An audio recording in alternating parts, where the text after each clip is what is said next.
को लाइक करें, हमारे चैनल को सब्सक्राइब करें। इस वीडियो को लाइक करें, हमारे चैनल को। जिन्नाती लड़की किस्त नंबर 3। कमाल साहब, बस कुछ काम था, तुम्हारी पहचान में एक हिंदू आमिल था ना जो काफ़ी पहुंचा हुआ था, अखंड बाबा। करीम बाबा, अरे हाँ, मगर वो तो सफली इल्म करता है। कमाल साहब, हाँ बस उससे मुलाकात करनी है। करीम बाबा, बेहतर आप आ जाएं, फिर मैं आपको उसके पास ले चलता हूँ।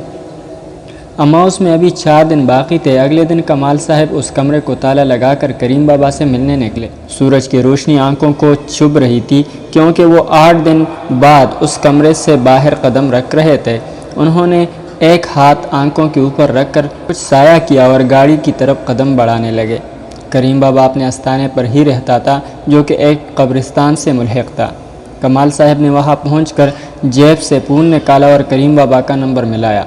करीम बाबा की पून उठाते ही कमाल साहब ने कहा, बाहर आ जाओ। थोड़ी देर में करीम बाबा बाहर आ गया। उसने गाड़ी का दरवाज़ा खोला और अगली सीट पर कमाल साहब को सलाम करते हुए बैठ गया। वो दोनों करीम के बताए हुए रास्ते पर चलने लगे। ऊंचे नीचे रास्तों से होते हुए हाईवे के करीब करीम ने गाड़ी रोकने का इशारा किया। करीम बाबा, यहाँ से पैदल चलना पड़ेगा, गाड़ी आगे नहीं जा सकती। कमाल साहब ने गाड़ी बंद की और चाबी निकालते हुए गाड़ी से बाहर आ गए। सामने एक पतली सी गली थी, दोनों तरफ झाड़ियाँ उगी हुई थी। एक चीज़ जो कमाल साहब ने नोट की वो थी झाड़ियों के दरमियान रास्ते में बैठा हुआ खाला बिल्ला, जो एक टक इन दोनों को देख रहा था। जैसे ही कमाल साहब और करीम आगे बढ़ने लगे, वो काला बिल्ला पलट कर रास्ते पर चलने लगा। करीम और कमाल साहब उस रास्ते पर चलने लगे। ऐसा लग रहा था कि वो बिल्ला इनको रास्ते पर लेकर जा रहा हो, क्योंकि ना वो भाग रहा था न ही इधर उधर को जा रहा था, बल्कि रास्ते के बिल्कुल दरमियान में चल रहा था। थोड़ी दूर चलकर सामने एक कच्चा सा बगैर पलस्तर की दीवारों का घर बना हुआ था, जिसमें दरवाज़ा नहीं लगा था, बल्कि उसकी जगह बस एक गंदा सा पर्दा टंगा हुआ था। करीम ने आवाज़ लगाई और वो हिंदू बाबा मुस्कुराते हुए बाहर आ गया। मुसाफिहा करने के बाद उसने इन दोनों को अंदर आने का इशारा किया। अंदर पहुंचकर उन्होंने देखा कि एक बहुत बड़ा सहन था, जिसके दरमियान में एक चबूतरा बना हुआ था, जिस पर वही काला बिल्ला बैठा था। कमाल साहब, हैरत है, इतनी वीरान जगह पर रहते हो और दरवाज़ा भी नहीं लगाया। हिंदू बाबा बिल्ले की तरफ देखकर मुस्कुराते हुए, बस जी कुछ लोग हैं जो हिफाजत करते हैं। घर में इस सहन के अलावा छोटा कमरा भी था, बाकी उस घर में कोई और मौजूद नहीं था। बाबा ने उन्हें उस कमरे की तरफ चलने का इशारा किया।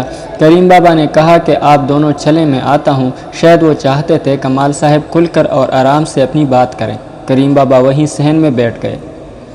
कमाल साहब और हिंदू बाबा अंदर चले गए। फर्श पर पालती मार बैठते हुए बाबा जी ने पूछा, जी कमाल साहब, क्या मदद कर सकता हूँ आपकी? कमाल साहब, मुझे दरअसल अपनी बेटी की हवाले से बात करनी थी। हिंदू बाबा मुस्कुराते हुए, मुर्दों की क्या बात करनी? कमाल साहब हैरान हो गए कि इसको कैसे पता। आरे पावे से दिलावर भी आ रहा है आज कैंटीन में। दिलावर का नाम सुनते ही अरूसा के गाल गुलाबी हो गए और आंखों में अजीब सी चमक आ गई।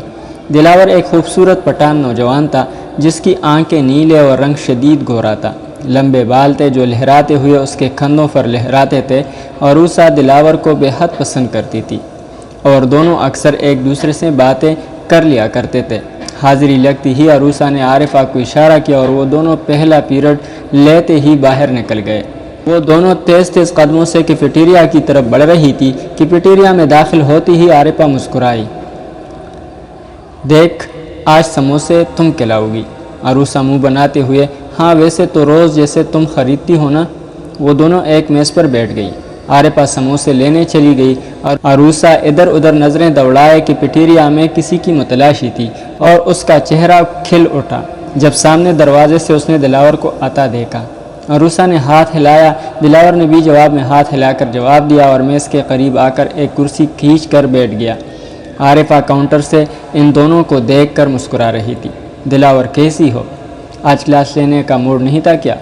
अरूसा, नहीं बस हिस्ट्री का पीरियड बन गया है, फिर जाएंगे क्लास में दोबारा। दिलावर, अच्छा कैंपस पिकनिक पर आ रही हो ना? अरूसा, देखो यार, पापा से बात नहीं की, پوچھوں گی۔ دلاور: تمہیں کون سا تمہارے پاپا نے منع کرنا ہے؟ اور دونوں ہنسنے لگے۔ عارفہ سموسوں کی پلیٹ لیتے ہوئے ان کے قریب پہنچ گئی۔ اوہو، عارفہ نے گلا صاف کرنے کی ایکٹنگ کرتے ہوئے کنکارا۔ اگر آپ دونوں ڈسٹرب نہ ہو تو میں یہاں بیٹھ جاؤں؟ عروسہ نے عارفہ کو کھا جانے والی نظروں سے گورا، جو کڑی مسکرا رہی تھی۔ بکواس بند کرو، بیٹھ جاؤ۔ دلاور: اوہو، گرم گرم سموسے، چلو تم لوگ انجوائے کرو، میں چلتا ہوں۔ عارفہ: اوہو، ہمارے آتے ہی جا رہے ہو؟ بولو تو میں دوسری میز پر بیٹھ جاؤں۔ اور پھر ہنسنے لگی۔ عروسہ نے پھر عارفہ کو گورا۔ دلاور: ارے نہیں، ایسی بات نہیں ہے، میری کلاس شروع ہونے والی ہے۔ ناظرین، اگلی قسط تک اللہ حافظ۔